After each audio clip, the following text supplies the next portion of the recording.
Years ago, I used to have a very large business, which was, we didn't have one unhappy client. I then went through a test case with the Commonwealth Bank as my co-defendant, which cost $30 million. And although we won 53 points out of 55 in the main trial and the other 2 were overturned on appeal, my business got destroyed in the process. Now, I only tell you that because the good part of that is that what I learned out of that. And I was probably cross-examined more than any person in the country about looking after the buyer. Because although you real estate agents there know you've got a duty of care to your vendor, you also have a duty of care to your buyer, which basically says that if you know something which could materially affect their decision to purchase, you should be telling them of that so that they can make an informed decision. So that then led me to a point of how do the people know? And I went back through all my cross-examination and I thought, okay, we could walk into someone's house and say that's the best investment property. And the question I asked myself is where do they go to try and find out whether it is a good investment property or not at the moment? And there really is nowhere. And then I thought about it and I thought, well, at any one time we had 1,000 properties listed. And then I thought, okay, let's look at the general agency system. Because we had 1,000 properties listed, so it must be better in the general agency system. So you go to real8.com or you go to Domain, and that whole process is the same as what the newspapers were doing 50, 60, 70 years ago. It's a picture of an advertisement of the home, one picture, a brief description, and then the agent's phone number and name. And then he says, you should buy this property. What's his main criteria for saying to buy this one property as an investment? He's got a sole agency on it and his commission. Is there any other reason? He just says, great buy. So the question I had was then, where does the average investor go to try and find out whether that is a good investment or not? And I worked out pretty quickly that there's nowhere they can go. And so that's how we built this system here. And we've since built the program. We've got directors on board, and I got some investors in to start with because I lost most of my money, or all of my money.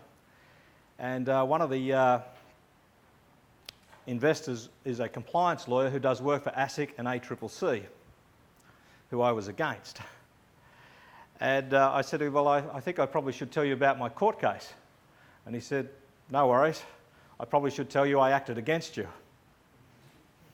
He's now a director of our company and is looking after all of our compliance. So we've gone full circle. He's also gone and approached ASIC and they've basically said that every investment property in the country should be sold using this method, which is a big call. And when you start thinking about it from an agent's perspective of having to give the buyer information which could materially affect their decision, then you look at things in a very different way. So what I want to do is just show you today what this is about. But I thought we'd start with a few facts. Current situation, there's 500 settlements every year with real estate. 70,000 real estate agents. That ends up being about 7.14 settlements per real estate agent per year. Average income of $48,000, and that's to run the car, look after the listings, find them, do the open houses and all that. It's not a big income for most people. The average in Australia is $65,000 almost. So they're below the average. And because they're doing all the same thing. They're all out chasing a sole agency rather than looking after buyers. And I want you to think about this, because this is stats we got from some agents. If they go out and try and get a sole agency, they can knock on 100 doors. They'll end up sitting in front of 5 people doing the presentations. They may end up getting 2 listings, in which case they'll get 1 sale. And that procedure may take them weeks, months to happen. So it becomes a very slow process of getting things through. And when you look at it, a $500,000 sale at 3% is $15,000 commission. For the sales agent, he gets half of that round about $7,500.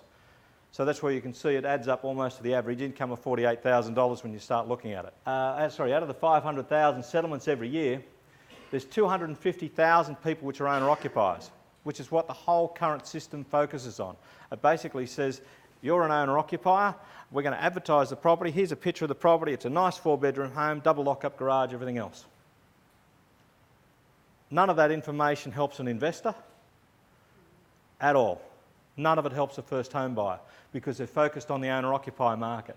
So what we're looking at doing is be able to help agents in particular of work out what to do with these other sales, because there's a further 75,000 first home buyers, which most of the agents don't get, because the first home owner's grant is finished on old homes. It is available on new homes, but most of the agents say no, it's finished, because the properties they're selling don't have it, and what they do is basically, if you don't want to buy this, it's please go to my competition, buy from them, I don't want to help you. It's interesting, it's probably the only industry where they send 49 out of 50 prospective buyers to their competition and say, please buy from somebody else. Very interesting way of thinking about it. There's also 175,000 investors. And can I ask, which of the franchise chains concentrate on the investors of the first home buyers that anybody knows about? None of them. Every franchise chain focuses on owner-occupiers. Not one focuses on investors and first home buyers, which make up half the market. They don't even teach you how to sell to an investor. They spend all their time working out how to get a listing, how to get a sole agency, how to get advertising money up front. And we're going to go through some of those things as we go. Because what I want you to think about is, out of the doing an open home, which a general agent has, we've worked out, and this is also in the US, they estimate there's 50 people go through an open home. One of them ends up buying. The other 49, they're saying, please go away to my competition, please buy from them. I don't want any of the commissioning, please go to them. Interesting way of doing business. Now, the question is, what happens to them? Because 17 of those are investors, potentially, and a further 8 first home buyers. So it's basically half the market that are just not getting looked after. And I'm going to run through a couple of scenarios here where I want you to put yourself in the position of a first home buyer or an investor, and also in the shoes of someone selling their home, and ask the questions. Because we're not putting this out here and saying this is the only way to do things, forget about your current system. We want you to think about what you would do as if you were the buyer, you were the first home buyer, you were the investor, and you were selling your home, which way you go. And once you start realising if the majority of people are going that way, then it's going to change the industry. It's like what happened with David. Nobody started ringing him anymore and saying, Mitch, which shares should I buy? They said, well, I think I'll buy BHP, I'll buy them on E-Trade because you're going to charge me $300 to sell them where I can get it done for $20.